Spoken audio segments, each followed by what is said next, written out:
বাংলার সীমান্তে জমি দখল এবং অনুপ্রবেশকারীদের অর্থনৈতিক কৌশল নিয়ে চাঞ্চল্য। কিভাবে ওপার বাংলার ব্যবসায়ীরা কোটি টাকার মালিক হয়ে উঠছে, জানুন বিস্তারিত।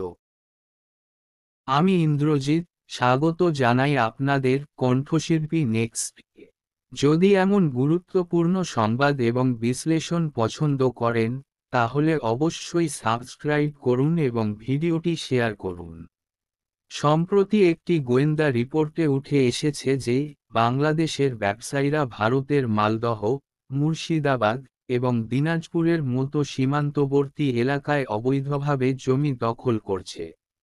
তারা জমি কিনে ব্যবসা শুরু করে স্থানীয় ব্যবসায়ীদের তুলনায় বেশি প্রভাবশালী হয়ে উঠছে। বাংলাদেশি ব্যবসায়ীরা 6 গুণ বেশি দাম দিয়ে জমি কিনছে। উদাহরণ হিসেবে 2 লাখ টাকার জমি 12 লাখ টাকায় কিনছে। তারা বাংলাদেশ থেকে অর্থ এনে এই প্রক্রিয়া চালাচ্ছে, যেখানে হুন্ডি এবং অবৈধ অর্থ লেনদেন ব্যবহৃত হচ্ছে। স্থানীয় ব্যবসায়ীরা অর্থনৈতিক প্রতিযোগিতায় পিছিয়ে পড়ছে। জমির দাম 4 গুণ পর্যন্ত বেড়ে গেছে, যা সাধারণ মানুষের নাগালের বাইরে। এর ফলে সীমান্তবর্তী অঞ্চলে একটি অস্থিতিশীল অর্থনৈতিক পরিবেশ তৈরি হয়েছে। গোয়েন্দা রিপোর্টে উল্লেখ রয়েছে যে বাংলাদেশি ব্যবসায়ীরা জমি কেনার জন্য বড় অঙ্কের টাকা পাচার করছে, হুন্ডি এবং অন্যান্য অবৈধ পদ্ধতির মাধ্যমে অর্থ আনছে।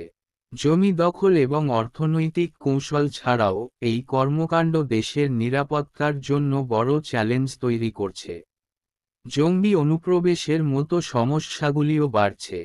প্রশাসনের নজরদারি এবং কঠোর পদক্ষেপ ছাড়া এই পরিস্থিতি নিয়ন্ত্রণ সম্ভব নয়। নিরাপত্তা সংস্থাগুলির পাশাপাশি সরকারের সক্রিয় ভূমিকা অত্যন্ত জরুরি। এই ভিডিওতে তুলে ধরা হয়েছে কিভাবে সীমান্তের অর্থনৈতিক পরিবেশ পরিবর্তিত হচ্ছে এবং তা কেবল স্থানীয় ব্যবসা নয়, বরং দেশের সার্বিক নিরাপত্তা অস্থিতিশীলতার জন্য হুমকি তৈরি করছে।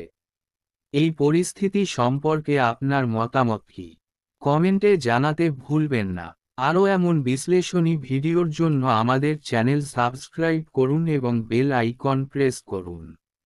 আজকের মতো এখানেই শেষ। দেখা হবে পরবর্তী ভিডিওতে।